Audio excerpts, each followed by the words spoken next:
Mountain two is education. So, what is education? From my own perspective, I think education it's far beyond you being able to write and being a mountain of influence.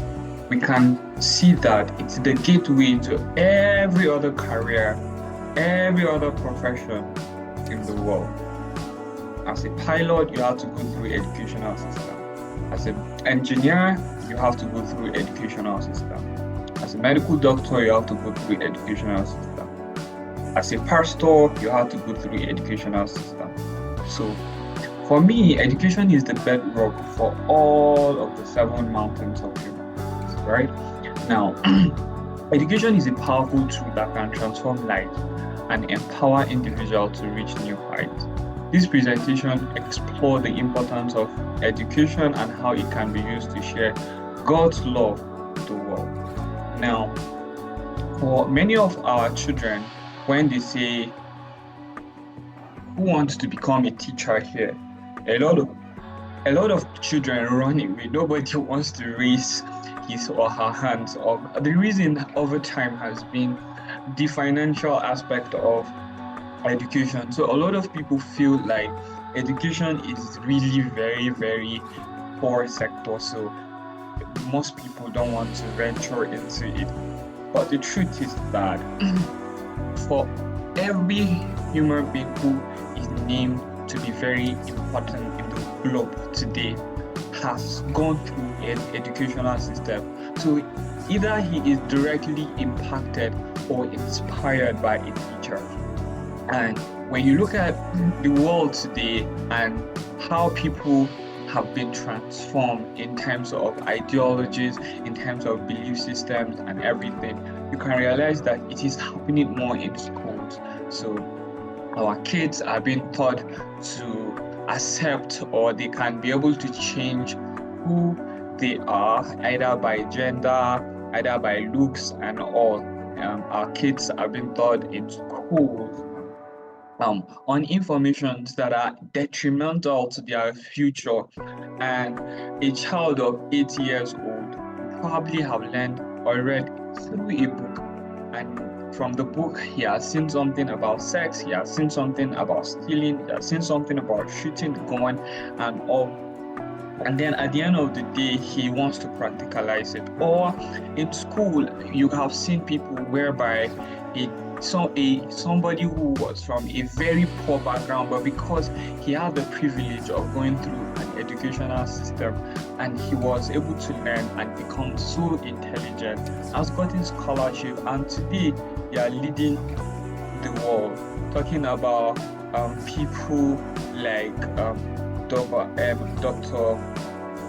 Carson, looking at people like former president of Nigeria, Goodluck Ebele Jonathan, people like Pastor Iye Adeboye, who for the first 18 years of their life never wore a shoe.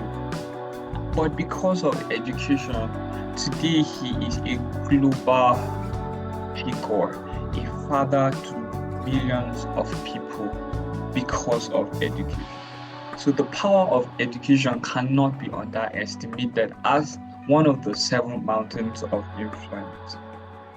So now, what next is learning and growth in terms of, so you cannot influence people when you yourself, you are not even learning and growing at the same time. So it is imperative that you learn and grow, because it is when you learn and grow, you can be able to give out to others what you have. You cannot give out what you have. So in learning and growth, we are going to look at the first one. So there are three major aspects: intellectual development, personal development, and lifelong journey. On the intellectual development, education fosters critical thinking, problem solving, and a thirst for knowledge. Enable individuals to grow intellectually and spiritually. Now, you can see that the intellectual development part of an individual is that part that helps you to be able to solve problems around your community. It's that part that enables you to increase your ability to think faster when you have challenges, maybe as a leader or who as a leader in your sector and all. Then personal growth through education, we can develop our talent, gain confidence, and unlock full potential, becoming people God intended us to be. Then lifelong education journey is is the part where education is a continual process and commitment to learning and growth can lead to a fulfilling and meaningful life. So yeah, you can be able to see that education is not something you do today and finish tomorrow. So when I hear people say I'm educated because I went to the university, no, you are educated because you are a transformed person. You are educated because knowledge has been able to equip you with the necessary tools to be able to respond to the world differently. Before you were not educated, when things come at you, you are reacting to them. But now that you are educated, you are not responding to things. So because you are responding to things in a positive way and in a strategic manner, that is what defines you to be educated. Because in Nigeria today, there is high level, and other part of the world, there is high level of job opportunity and high level of unemployment. And it's not as if there are not job opportunities. The truth is that our knowledge has not been able to hit a point where we can be able to create jobs instead of waiting for someone to give us employment. So, in the aspect of education being one of the seven mountains of influence, is that we will need teachers in the classroom who will stand up for Christ and will be able to teach people value systems that reflect the identity of Jesus Christ, and that will enable them to be able to leverage their platform to transform life and speak from the standpoint of authority. Okay, so the biblical foundation for education is Proverbs chapter 1 verse 7. The fear of the Lord is the beginning of knowledge, but fools despise wisdom and instruction. Proverbs chapter 9 verse 10, it says, the fear of the Lord is the beginning of wisdom, and the knowledge of the Holy One is understanding.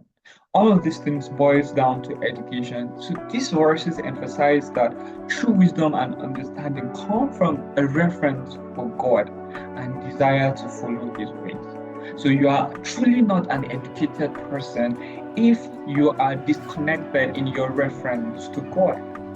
If your education is centered around promoting devil or promoting the adversaries of that will counter the works of God, then truly you're not like educated, because education is life. Education is promoting and making the lives of people better. So, sharing God's love through education, you have to also have compassion. So, as someone who is in education, as a teacher, you must have compassion for your students. Wisdom, you must share knowledge and insight grounded in biblical principles that can help others grow in their faith. So fellowship, engaging in educational activities, can foster meaningful connections and a sense of community. Then education can be a powerful tool for reaching and ministering to individuals who may not yet know God's love. Sharing God's love. First one is prayerfully select a meaningful Bible verse or share to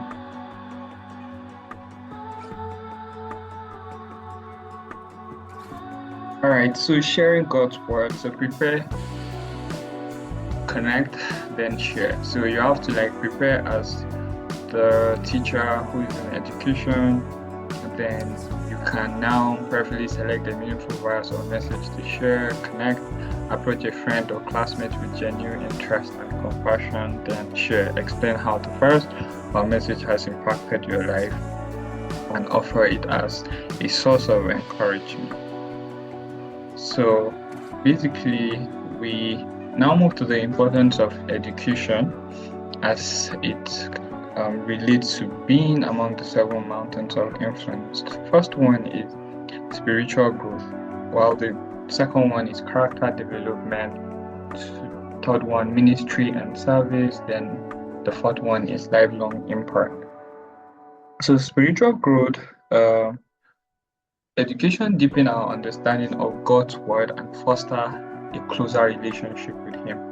Learning and growing can shape our values, ethics, and the way we live out our faith in daily life. So when you are educated, when you have transformed books that you are reading, when you have transformed tapes that you are listening to, it shapes your character and helps you to see people, world globally from a different, from an informed mindset. So you are doing things as someone who is learned. Then education equips us to serve others more effectively and make meaningful impact for God's kingdom. Then lifelong impact is the fact that the knowledge and skills gained through education and continue to bless and influence others for education for like a long period of time. Then practical application of education as one of the 7 mountains of influence is that it enables you to be able to identify opportunities. So seek out ways to use your education to serve and minister to others, whether through tutoring, mentoring, or community outreach. So if you are an expert in a particular field, you can actually use that, your area of expertise, to serve God by either seeking for a way to tutor people from an undeveloped communities, families, or even countries, and also mentoring younger persons, and also community outreach with your knowledge. Then cultivate a giving spirit. Approach educational pursuit with a heart of generosity, looking for ways to use your knowledge and skills to bless those around you. Right. So then next one is integrate faith and learning. So intentionally integrate your faith and biblical principle into your educational experience, allowing them to guide your studies and decisions. So we've seen where people are so engrossed into their learning journey, and they tend to keep God aside because they feel like, okay, now I have a car, now I have a private jet, now I can travel anywhere I want to, and I have a certain level of influence in my office, my country, so I don't really need God because education has given me this. No, it's supposed to be that you integrate your faith and learning into your education so that you can be able to strategically influence your world. So sometimes you could have access to speak to hundreds of thousands of people, tens of thousands of people, or even 5 persons, maybe as a Sunday school teacher, or even as a classroom teacher in secondary, primary, or university. So having all of that, you must find a way to integrate your faith into your learning experience so that you can be able to deliver your faith in such a way that it doesn't contradict other people's value systems. So then in conclusion, embrace education and then steward your gift and impact the world. At the end of the day, education being a major tool for affecting our world is we must first of all even embrace that. So commit to lifelong learning and growth, seeking to deepen your knowledge and understanding of God's ways, right? Then after you have been able to get the knowledge, you can now commit to giving. So steward, use the knowledge and skills you gain through education to serve others and share the love of Christ. Then the next one is impact the world. As you grow in your faith and education, be a beacon of God's love and wisdom.